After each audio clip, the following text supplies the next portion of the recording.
Real YouTubers give advice about laddering. I hope you all achieve your goals. Hello. So there I was, thinking about the online ladder. For those of you who don't know, my name is Wolfey. Hello, nice to meet you. I'm the 2016 World Champion, current North American International Champion, 6-time Regional Champion, 3-time total International / National Champion. It's kind of weird to change in the middle. Anyway, and I'm here to talk to you about the online ladder. So, for those of you who don't know, Pokemon Sword and Shield is the first Pokemon game where there is an online ladder where you can see your rank. In the past, we had an online ladder, as I recall, it had like a ranking system, like it would show you your rank, like you had like 1,600 points, for example, but it wouldn't in the game itself tell you that you were, rank 10, rank 100, rank 1,000, etc., etc. And so with the introduction of Sword and Shield, they added the number one ability to see your ranking in the global, like in the world, how you were standing, and it would also tell you that it was tiered. So, for example, not everyone starts out in the top tier. There's Pokeball, Great Ball, Ultra Ball, and then finally Master Ball. One of the more common questions I get asked is, how do I get better? Hey Wolf, I'm stuck in Great Ball. Hey Wolf, I'm stuck in Pokeball. How do I get better? So I figured I would make a quick little video here talking about some tips that I think are generally pretty good and will apply to most people. I have some that are more geared towards beginners, but I think that this stuff should help pretty much everybody. I should preface this by saying I'm making this video for people who like let's say you've set a goal and you say, okay, I really want to hit Great Ball, or I really want to hit Ultra Ball, or I want to be Master Ball, or I want to hit top 500, top 300, etc., top 1,000, whatever your goal is. This is more of a you do not have to do these tips if you don't want to. These tips are definitely gonna be more work than just casual playing, and this isn't always stuff that I will do myself at every time because it is more effort. But if you're really dead set on making a goal, I want to give you all the tools, and then you can choose to use them whether or not you want to. So with all that being said, let's just jump into it. Number one, the first thing that you have to do when you're starting is you need to learn what's standard. So learning the standard sets for each Pokemon is pretty crucial. One great way to do this is just by playing a bunch. The more you play, the more you'll recognize what Pokemon do. Pokemon is a game at its core about information. You need to know what your opponent has and what your opponent wants to do before you can make solid game plans to counter that and to prepare for that. And Pokemon especially is a complicated game because you don't know what your opponent's Pokemon is running, you don't know its moves, you don't know its items, you don't know how it's trained. All this stuff is stuff that normally only is revealed throughout the match. So at least knowing what's standard will give you a big leg up so you're not caught off guard, so you can at least begin to form game plans. One great resource for this is the website peakalytics.com. You can pretty much look up any Pokemon and see which Pokemon are more popular than others and just see their more or less standard moves and at least what you can kind of expect there. So I think that if you ever, you're playing and you see a Pokemon you don't recognize, having that website handy so you can look it up quickly is definitely helpful. Additionally, I definitely recommend taking notes when you play against a Pokemon that you're not really sure what it does and just trying to figure it out for yourself. I have recently been I've gotten into the game TFT recently, and I've been kind of trying to become a student of that game, and I know that there was a big change in the TFT metagame recently, basically all the metagame changed, similar to how a VGC metagame will change, and a whole bunch of new Pokemon effectively were introduced, whereas all of the old ones were taken out. So I know that as I have been trying to learn what's new, I have been taking notes. I have a little notebook that I take, and after each game, I will actually pause and I will write down what I learned and what I think about what happened in that game. So I think that's something that also could apply to VGC. That leads us into our second point, which is that you should take breaks when you're laddering. Taking breaks is very important. I think it's Pokemon is not a game where it's very easy to play for hours and hours and hours at a time.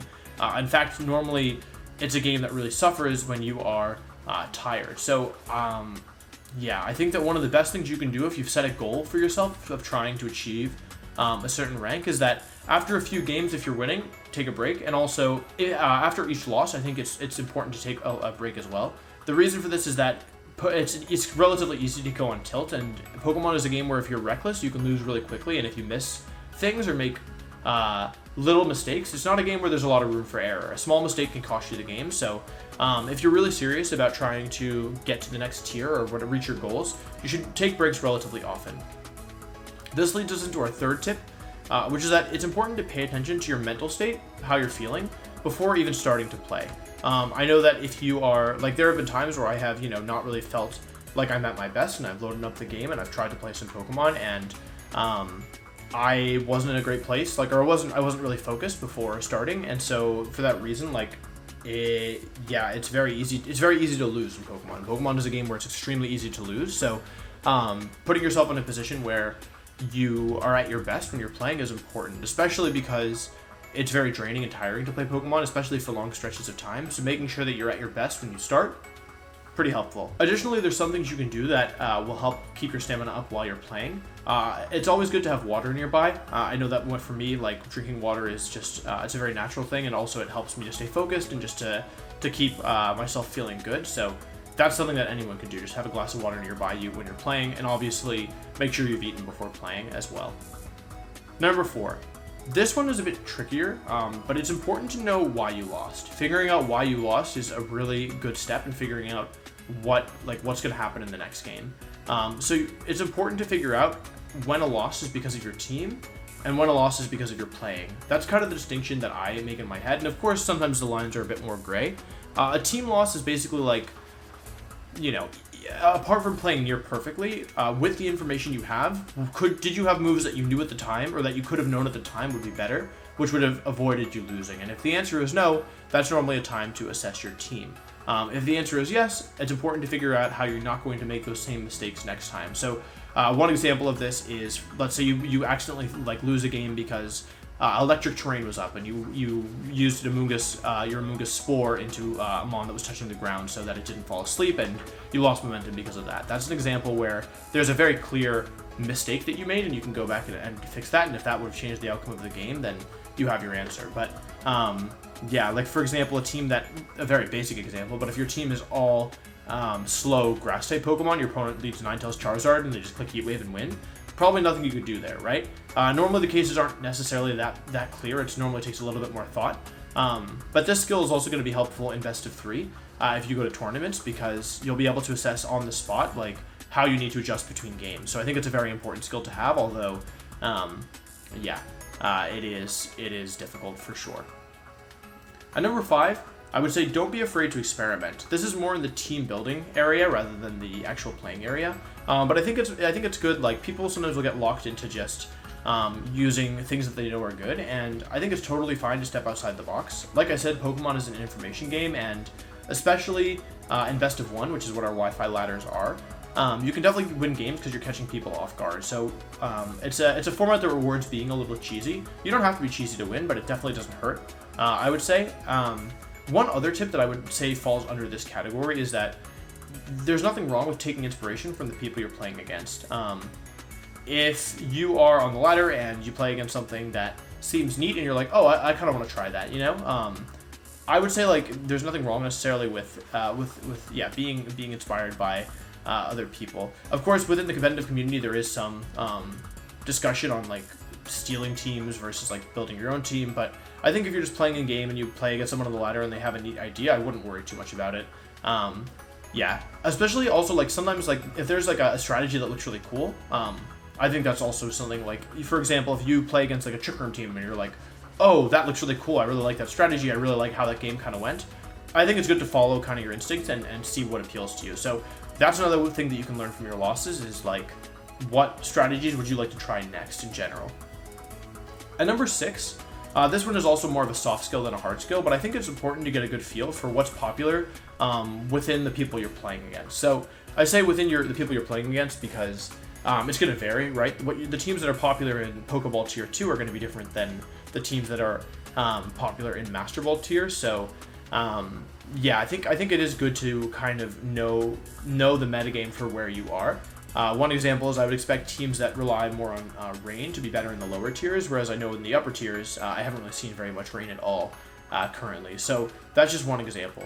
It's important to know what's popular in, like, your general range, just because you need to know what you're going to go up against, and that should also influence what team you build or what Pokemon at least you consider using, and it also helps you mentally to kind of prepare for what you can expect when you're playing and have game plans built before going in. So again, more of a soft skill, but it's just good to kind of get a feel for, oh, I'm seeing a lot of Kingdra, or like, oh, I'm seeing a lot of Urshifu, or oh, I'm seeing a lot of Talonflame.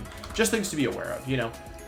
Nothing too crazy, but definitely something to keep in mind when you're playing and when you're building. It's another thing that as you play more, it becomes easier, and you know, you can recognize patterns easier. So that's one more thing that rewards you for playing a bunch. The more you play, the easier it is to kind of get a sense of what's popular. I do want to give an honorable mention. This isn't really a tip in terms of the same sense of the other tips on this list, because the other tips are things that should apply to almost anybody and should always be helpful, and are kind of independent of a lot of other variables. But I am going to mention this anyway. If you have a goal of, let's say you say, I want to be top 500 or top 1,000 or top 3,000 in Master Ball tier, it's way easier earlier in the month. The earlier in the month you are, the less people are already in the Master Ball tier. This only really applies to Master Ball tier, not the other tiers, but the earlier in the month you are, then the less people are in Master Ball tier. So if you, like, I know that when you get into Master Ball tier, if you start at midnight and you win all your games, you could be top 10 easily, depending on what time you start. And on the first or the second of a month, you should still be like top 100, top 200, top 300, somewhere around there. However, if you get into Master Ball tier around, let's say, the end of a month, you could easily be in the mid thousands, right? So if your goal is specifically top X rank, if that's something that's important to you, I definitely recommend playing or working hard early in the month, because it is easier. But yeah, it's more of like abusing the system rather than actually improving.